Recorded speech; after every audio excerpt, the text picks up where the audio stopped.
Hello, beautiful people. My name is Alicia Renice, and I am so happy that you are here. Welcome or welcome back. Today, we're going to talk more about rest. So, we have talked about rest, hustle culture, grind culture, the American dream, Black excellence, Black girl magic, overachieving and overdoing a lot on this channel. And in a conversation recently on one of my lives, we talked about the martyr. The martyr is a person who overdoes, right? But finds honor and glory in their overachievement. And so maybe you have played this role. I know I have. I felt like, I did X, Y, and Z. Why aren't these people doing as much as I am? Or I did X, Y, and Z. I suffered so much. So now I deserve X, Y, and Z, right? So I think that we've all played the part of a martyr, but I'm here to tell you that being exhausted, being the most exhausted person in the room, being a martyr, being an overachiever, being a hustler and a grinder, right? Being tired is not a flex. It is not a flex. If anything, there are different reasons why people do this, right? And I'll get to that in a second. But if anything, it just shows you that this is just a bait and switch. Because what happens is once you overdo, I know when I overdid, people just gave me more work. They said, oh, you're capable of doing so much, right? You're capable of overachieving, so I'm going to give you more because you have a higher capacity for work. And it's like, wait a minute. I'm just trying to work to show my worth and value to you. But oftentimes it's never seen. Or my value gets translated into how much I do for other people as opposed to the person that I am. And so I want you to avoid the same pitfalls that I fell into. And I want to share the wisdom that I've learned over the years and also the wisdom I've learned from other people like Tricia Hersey, who wrote the book Rest is Resistance, who also has a movement called the Net Ministry, where she implores people to rest, to put down grind culture and hustle culture and capitalism and all these different things that seek to destroy us in exchange for rest. Yes. And so there are a lot of people online. Shout out to Stephanie Perry, for example. She uses a phrase, I do as little as possible, right? And when we hear that, it's like, well, we can't really do that, but why not? Why can't we? Have you tried? Have you tried? So yes, I'm going to share some things with you. But the first thing I want to say is that a lot of times we are overachieving out of trauma. A lot of us have been told that we're not enough or we're too much of something, right? Or, we feel like we have to do twice as much to get half as far. That same thought. A lot of the reasons why we overdo is because of trauma. We're trying to prove something to somebody else, right? We're trying to prove to other people that we're worthy. A lot of times we're overachieving because we don't feel like we're enough, right? A lot of times we're trying to show people, hey, I do X, Y, and Z work, so therefore I am worthy. And this is a trap. This is a trap. Because what happens is you reach this level of worthiness that you thought that you had to reach, and then they move the goalpost. They say, oh, you did a lot here, but not enough here. Or if you take a break, right? Or if you want to rest, they then say that you're not enough. A lot of reasons why Black women are celebrated is often because of trauma. Just think about it. A lot of the Black women we celebrate are overcoming obstacles and defying the odds and, bending over backwards and doing things that are magical, which is my problem with Black girl magic, right? They're celebrated because of the trauma they went through and the way that they overcame. And so that in turn teaches us that people who don't overcome their trauma or people who succumb to their traumas are therefore not enough, right? There's this delineation between the strong Black women and the women who are weak and vulnerable, right? As if society has not preyed on them, has destroyed them, has harmed them, right? So, rant. But either way, a lot of Black women are celebrated because of our trauma. And so we're taught to seek overcoming and having trauma responses to our trauma instead of honoring that thing and saying, no, actually, this is wrong. This is wrong. I should not be treated like this. I wrote a whole song and did a whole video about it, like the strong Black woman trope and how that's harmful to Black women and how it teaches us to endure pain, endure trauma, and to overcome because that's the job that we're supposed to do. We have no room to be soft, to cry, to break down, to fall apart, It's just we're forced to overcome. And so a big part of being a martyr, of being exhausted, of hustling and grinding is a trauma response. A lot of us are overachieving out of trauma. And I think instead of working through it and overworking to heal that wound, we need to do the inner work. Where is it coming from? Whose voice is ringing in our ears when we feel like we're not doing enough, when we have to overdo? Is it a boss? Is it a parent, a friend, a colleague? What's happening? Where is that coming from? And then questioning those things. Is that true? Is what happened to me, should that have happened? Have I done the work to try to seek healing myself and not try to work myself through? And I want to say this. I think a lot of us learned that from our parents, our grandparents, because they lived in a different time where people weren't really talking about this stuff. They weren't really talking about hustling and grinding. It just is what it was because they were surviving. And I feel like now we've reached a point of privilege where we can have these conversations, where we can question the status quo, where we can question our place in society, right? We can question why we think things are normal that are not normal. Exhaustion should not be normal. Hustling and grinding should not be normal. Having 2, 3, 4 jobs to pay bills is not normal. And that brings me to my next point. This is a sign of exploitation. If you have to work multiple jobs, you're being exploited. The country runs off of exploiting people, right? Bodies, enslaved bodies, indigenous bodies, but also think about the land. The food here in America is garbage. Why? A lot of it is because they have worked the soil to the point that the soil has no minerals, has no healthy anything in it. So we're eating food that is bland, that is not doing the job that it's supposed to do because things work in seasons. Every season is not for planting. Every season is not for reaping. In the real world, we would not be planting every year. Outside of capitalism and industrialism, we would not be planting every year. Crops need time to rest. The ground needs time to rest. But in America, there is no rest. It's all about production. It's all about doing. And so in turn, because we give nothing back to the land, like rest, an opportunity to rest, the land is tired. The land is grieved. And so there's no nutrients coming from that soil. We're the same way. People are the same way. We need time to rest, to sit and do nothing, right? To have fun, to experience leisure. But oftentimes the citizens of this country are treated like enslaved people. They're exploited for their labor. Tricia Hersey said something similar on her Twitter about how, overtime and all these other things, it's exploitation. People should be able to sustain life, a life that they love, doing what they love, being paid fairly. And fairly obviously depends on the person saying it, but you should be able to cover your bills and live a life and save money and retire well with the job you have. I don't care what job you have. That's my own personal opinion. Even if you're working at McDonald's, right? But we're so used to being exploited that we don't question it.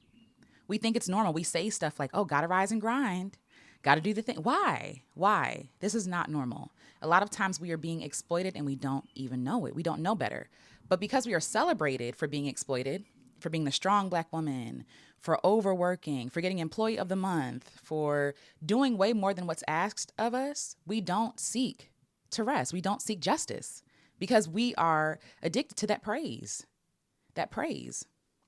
The next one I want to say, a lot of the times that I hustled and grind is because I was fearful. I did not trust God. I did not trust myself. I didn't trust that God was going to take care of me. So I felt like I had to exploit myself, right, to be taken care of. And obviously some people are not spiritual, but I am.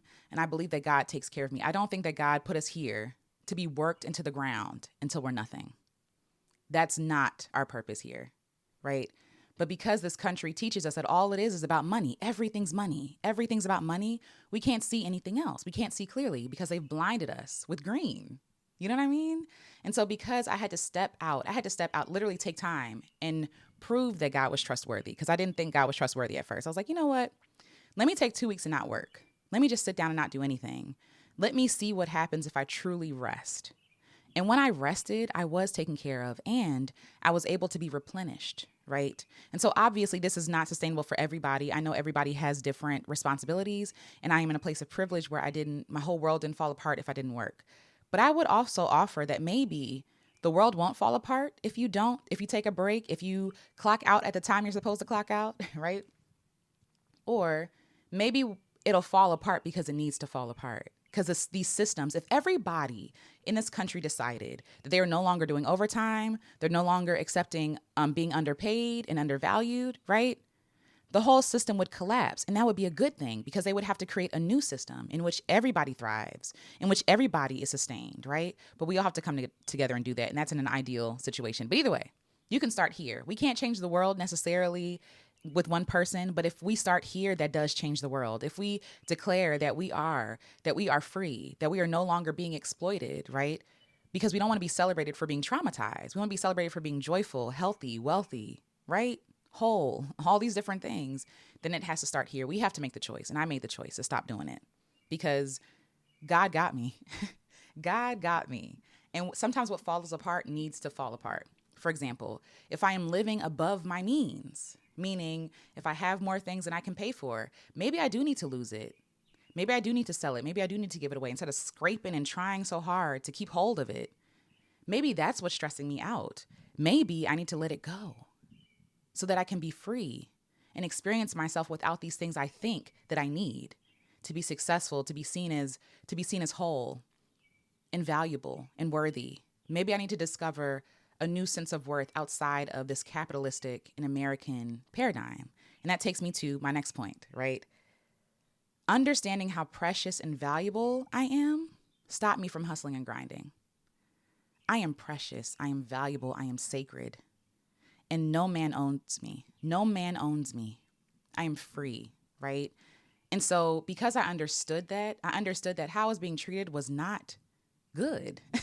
It was, if I'm valuable, why am I letting people devalue me, right? By overworking.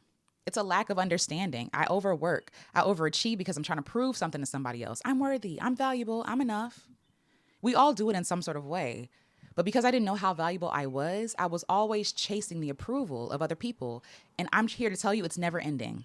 There is no bottom. There is no end. People will always demand more of you. And when you do enough, they will still demand more. They will still say that you're still not enough. And instead of exhausting myself in this game, in this sick game, I decided to stop playing. If you can't see my worth and value outside of what I can offer you, if you can't see that I am a sacred and holy being, then I don't need to be in community with you anyway. I don't. And this is about the relationships I choose to be in. I am blessed to be in relationships with people who value me and see me beyond what money I make, beyond my title, my education level. They don't care about none of that. They care about Alicia. They care about me.